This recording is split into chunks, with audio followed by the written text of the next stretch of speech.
Hi and welcome back to my channel. In this video we will see part 2 and the final reveal of my whimsically spooky lantern tree.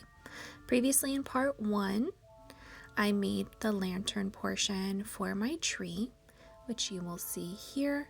If you didn't watch that video, make sure you head over and check that one out. It is pretty short and sweet, but it shows you how I made this one.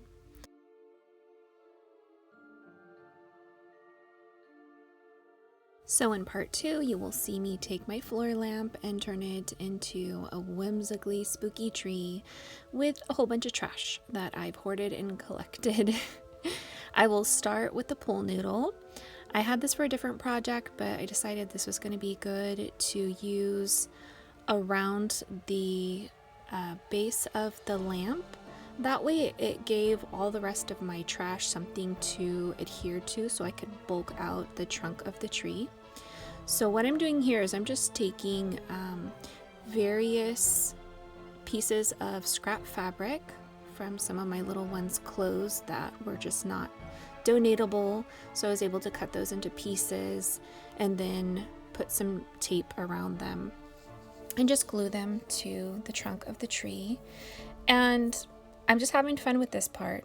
I love a whimsical tree where you can just build out the trunk and it has all these different bulges and curves, and so that's exactly what I did. And I even created a hollow, which you will see later what the hollow is home to.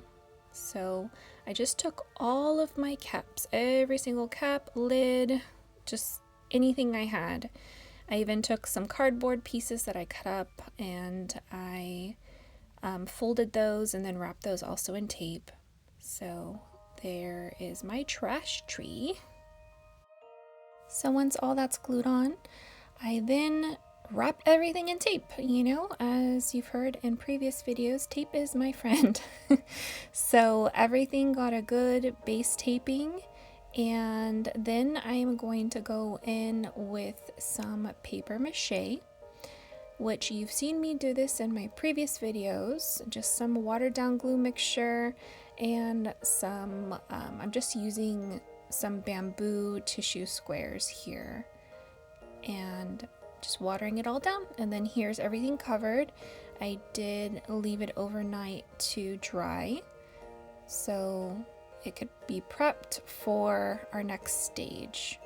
After everything's dried, I took it outside, gave it a good base coat with some black spray paint. I love to just use black as my base for my trees.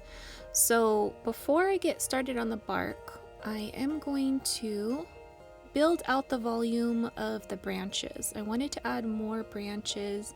I did add some thicker branches, and these are little branches that I wanted to add to the tree. So I have a little stash of different metals, just scrap metals and pieces. So that's what I used for the branches, and that way they can be bendable as well. So I'm just using those different scrap wire pieces to put inside strips of foil to make my branches, and then I coat everything with the tape. Now, a part that I guess I did not film was doing a paper mache technique as well on these branches before they got a coat of black spray paint, which you will see in a second.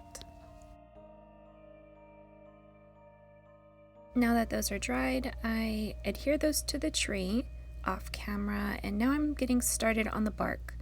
Unlike my other trees I've made in the past, I decided to use some egg cartons as my bark texture for this specific tree. I figured, why not play around and experiment, and that's what I did with this tree.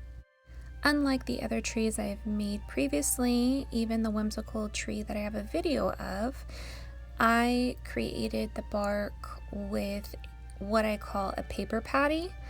And that was just an experiment and I guess a happy accident. I don't believe in accidents, but I just created these very realistic bark pieces, which I absolutely loved, but it was such a tedious process. And since it was by accident, I haven't tried to recreate those since. I used a lot of my daughter's old artwork and it just turned out well. So now that I have everything coated, that took a while, I think a couple weeks to get all this bark on. Now I'm going to give it a base coat of black spray paint, as I do with everything.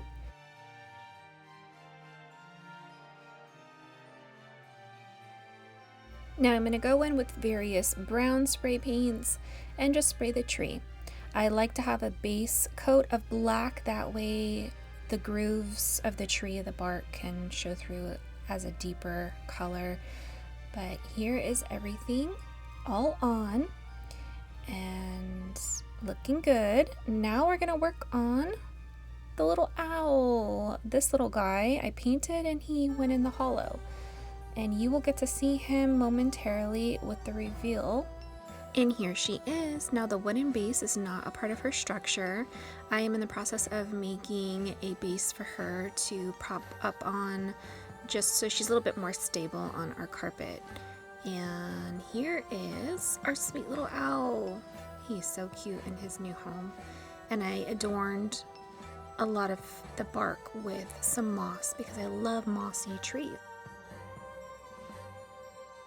Here's the lantern. I absolutely love that light bulb and the fiery flicker that it gives off. It just gives a whole ambiance to the whimsically spooky tree. And here is our baby crow.